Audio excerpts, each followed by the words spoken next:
not supporting her. It's outside money coming in. Yeah, but it's a big part of it.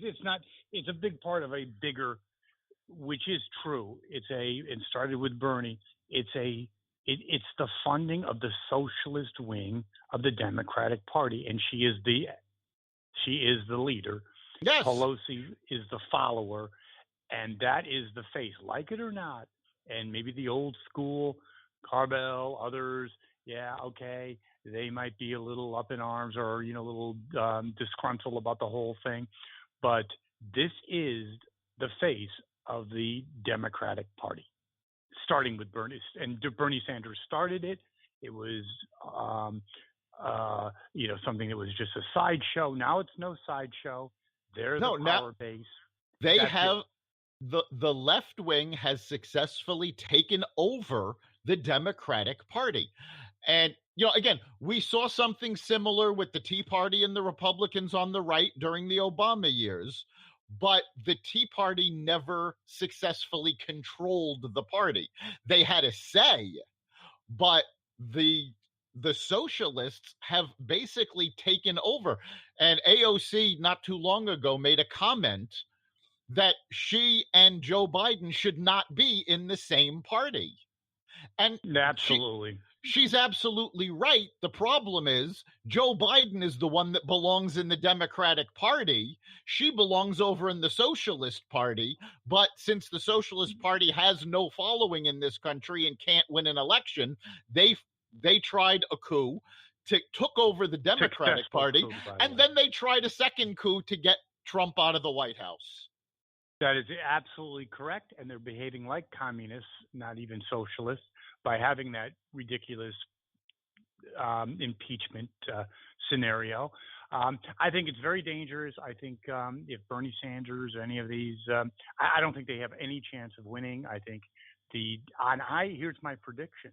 I truly believe that the Democrats will have a rebirth, a reorganization after 2020 when they lose. I think they're going to lose everything. I think they're going to lose the House, Senate, and presidency. I really do believe that. And I think there'll be a civil war. Now it's below the surface. It will not be below the surface. The fight for the control of the Democratic Party. What do you think, Dr. Lopkin? I think after the 2020 election, there's definitely going to be a civil war within the Democratic Party.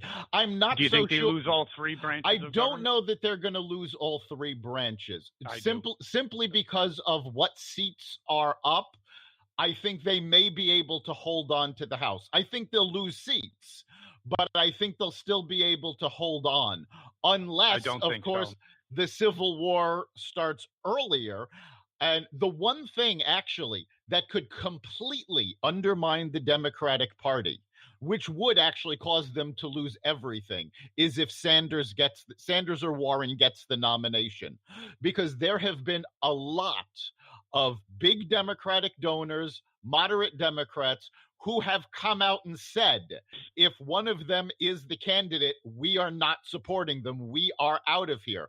And Bernie is also tearing apart the party because he's got his followers, and a number of them have come out and said, if Bernie doesn't get the nomination, they're not supporting whoever the nominee is. Yeah, so there's a lot of problems in that party, and it is it's escalating. The last comment on the Civil War, I believe it's escalating, and I believe Nancy Pelosi becoming unhinged is a symptom of the disease. It really is. I think she's folding under the pressure. She was, for the longest time, the line in the sand. She was trying to hold back the wave that was happening, and now she's failed. And her side is losing the Civil War. Mm-hmm. I would agree. Now, as we are talking right now, it's Wednesday on February 5th after 2:30 in the afternoon. Trump looks, he's going to be acquitted. I think it's pretty much now Jones, a vulnerable Democrat from Alabama, I believe, said he's going to vote for conviction. I think it's going to go straight down party lines. It's probably going to go straight down party lines. That's not really a surprise.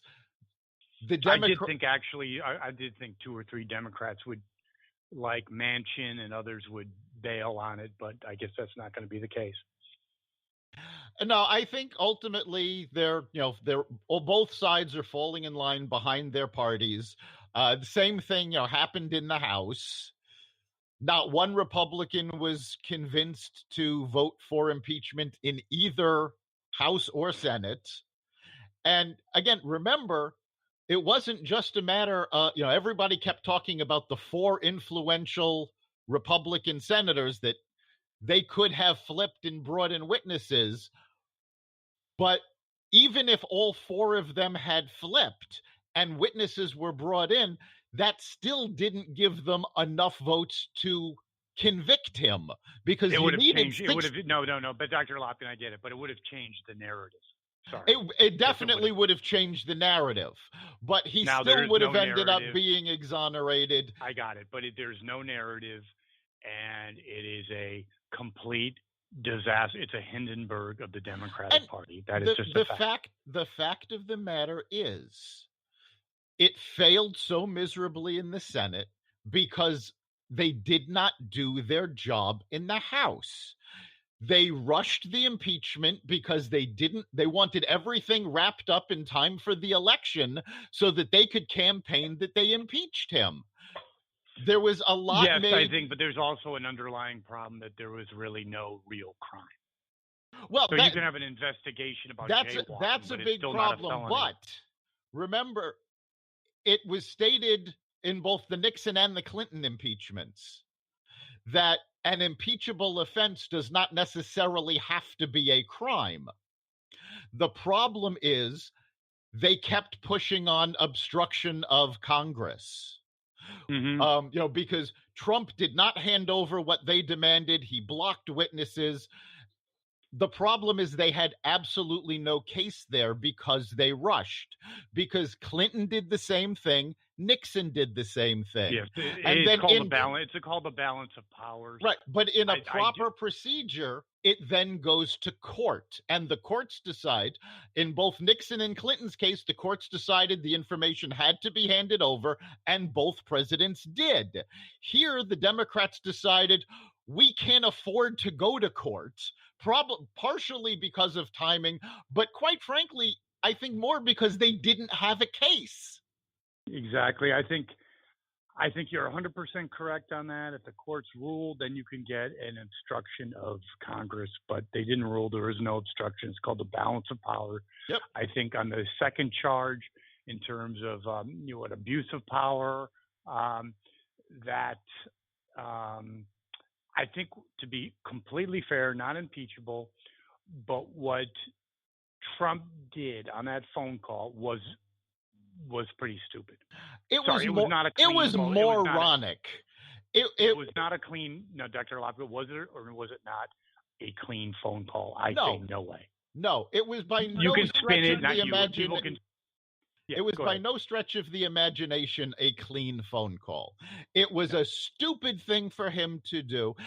Even now, and I'm not even saying that asking for an investigation was the stupid thing to do, because there was some hinky stuff that went on with the Bidens. But tying it into any aid, even the suggestion that there was any kind of quid pro quo or that he wanted anything. If he had just said, by the way, you guys had investigated this, could you let us know what you found? But that's, something 100% correct. He did let's face it, there was a veil threat, implied threat that he was withholding things. And what boggles my mind is he just got over the Mueller fiasco, the 2-year he came out of there pretty much unscathed. It blew up on the and what does he do right after that? Put his foot in his mouth. Totally stupid. It was not 100% clean, and he should not. It's not impeachable, but certainly he caused it. He brought it upon himself. He did bring it about himself, and the fact of the matter is, it could have been impeachable. The fine line that made it not impeachable was the fact that there was no investigation and the Ukraine got the aid. Agreed 100%, Dr. Lopkin. If it was a very, very big gray area, he's lucky. He's lucky the Republicans have the Senate. He could have been in big trouble. Really, really stupid. And that also points to why so many people leave his administration and why the caliber of talent is so lame for those two very big reasons, because he can't help himself and he doesn't listen to advice. Exactly. And the last thing about the whole State of the Union, the impeachment, is I don't think he's tweeted today. And I said, as soon as Nancy Pelosi ripped up the State of the Union speech, I said to him, I thought to myself, if I was his advisor, I would just tell him, do nothing for 48 hours. Do nothing. Exactly. She's drowning herself. Shut the heck up. Do not say a word. You are completely correct on that. Let the image speak for itself. Stay out of it. I don't know if he can help himself, but that's what any advisor would do. I don't know if he has a good advisor, but my God, just shut up. Let her commit her own ritual suicide and be done with it. Now, last point on the impeachment. I heard this today, that Jerry Nadler is basically talking, I can't say what I had a lot, is talking about subpoenaing Bolton. If I have to ask you, if they start round two, I think it's beyond political suicide. What do you think? They have absolutely no basis. If they go forward with more investigations, it becomes blatantly obvious that this is just sour grapes. The fact of the matter is, I think people tune out. I think it has people have already tuned out. Every campaign poll, nobody is talking about impeachment. They're tired of it. They want to talk about the issues that affect them. And as long as the Democrats keep pushing impeachment, it's only going to hurt them. Yeah, I think it becomes not even just deaf ears, meaning, people don't care. I think people start getting turned off, not literally the dial. I mean, in their own, I think they shrug and go, this just has to stop. But I don't think Nadler, just like Trump can't help himself with the tweets, I don't think Nadler and the others, Schiff, I don't think they can. I think that's all they know. I think they're addicted to the limelight and they're addicted to impeachment. I really believe that. I think you hit it right on the button. They are addicted to the limelight, and they don't want to let that go. And the fact of the matter is, given the districts that they each come from, there's very little chance that either one is going to get voted out of office. So they can spend their time chasing that limelight with very little effect on their jobs. It actually might be a net benefit. I think Nadler's district is so far left that if he didn't do this, it might hurt him. But actually, I know the district well.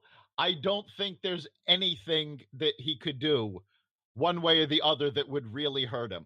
This is one of those districts that you could, to use Nancy Pelosi's line, you could put a D on a coffee cup and it would win the election. Interesting. Any final thoughts? A very interesting week, though. I mean, you'd have to say biggest winners, Donald Trump. Biggest losers, Democratic Party. I mean, I've never seen such a, if you will, reversal of fortune. I've never seen it. In October, one thing, in October, positive, negative in terms of pro-impeachment was, I think it was like 60-40, something of that nature. Just a complete mishandling. What are your thoughts? No, this was is it a reversal of fortune? It's a huge, especially from October, it's a huge reversal of fortune. In October, the narrative was criminal president, we're going to impeach him, the economy's going into recession, everything's going bad. We need to elect a Democrat to the White House. Now, the economy is steaming along. There's no sign of a recession. Impeachment has completely failed. The Iowa caucus showcased